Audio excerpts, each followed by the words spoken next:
Welcome to our YouTube channel Neha Garucha blog. आज मैं आपलोकर मजले बहुत बेसि धुनिया गाड़ी एखन লৈ আহিছো ग्रैंड आई 10 स्पोर्ट।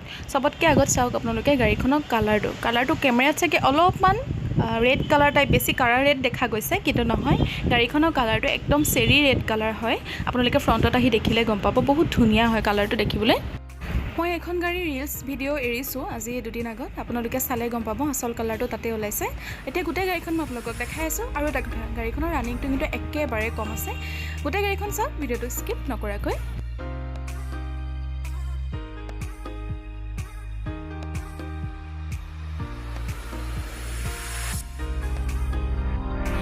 रियर ग्लासत पाব ডিফগাৰ আৰু স্পয়লাৰো আছে। बैक कैमेरा पाबो और दुटा बैक सेंसर আছে।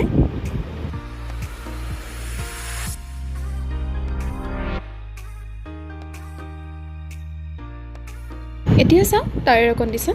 গাড়ীখনৰ যেহেতু ৰানিংটো কম আছে চাৰিওটা টায়াৰৰ কন্ডিশন আপোনালোকে একেবাৰে ভাল পাব।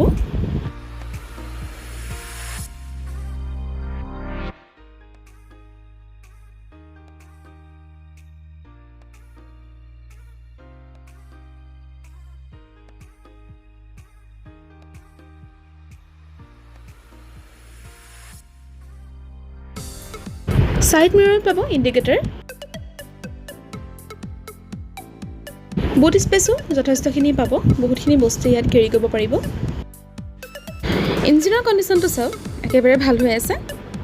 আৰু আপোনালোকে যদি 5 সিটাৰত কম বাজেটৰ গাড়ী বিচাৰি আছে তেতিয়াহ'লে ভিডিওটো শেষ কৰি লগে লগে স্ক্ৰিনত দিয়া নম্বৰ লগত অলপমান কষ্ট কৰি কন্টাক্ট কৰিব। আপোনালোকে কমেন্ট কৰিলে আমি ৰিপ্লাই দিওঁ কিন্তু আপোনালোকে নাপায়।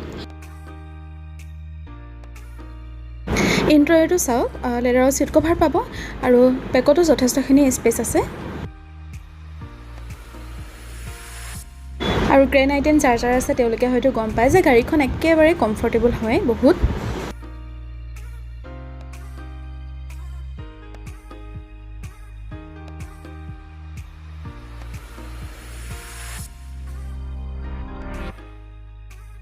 আৰু গাড়ীখন 5 গিয়াৰৰ হয়। एसी हिटार पाई যাব और म्यूजिक सिस्टम আছে, टाच स्क्रीन হয়, स्ट्रिंगर पर कंट्रोल কৰিব পাৰিব। 4 पावर विंडो আছে और साइड मिररটো ভিতৰৰ পৰা এডজাস্ট কৰিব পাৰিব। এয়াৰবেগ পাব দুটা, এটা ড্ৰাইভিং সিটত আৰু এটা কো ড্ৰাইভিং সিটত। এতিয়া চাওক ৰানিংটো 23109 কিলোমিটাৰ মাত্ৰ চলিছেহে। মই আপোনালোকক কৈছিলোঁ যে গাড়ীখনৰ ৰানিংটো একেবাৰে কম আছে, গতিকে এতিয়া স্ক্ৰিনত দিয়া নম্বৰত কন্টেক্ট কৰক আৰু আহক নেহা কাৰ বজাৰত। গাড়ীখনৰ প্ৰাইসটো 450 আছে, আস্কিং হে, ফিক্স নহয়। ইয়াৰ পৰা আপোনালোকে বহুতখিনি প্ৰাইস কম পাব, লগত আছে ৰিফাইনেন্সৰ সুবিধা। এতিয়া আমাৰ চেনেলটো সাবস্ক্ৰাইব কৰি লাইক কমেন্ট আৰু শ্বেয়াৰ কৰি দিব।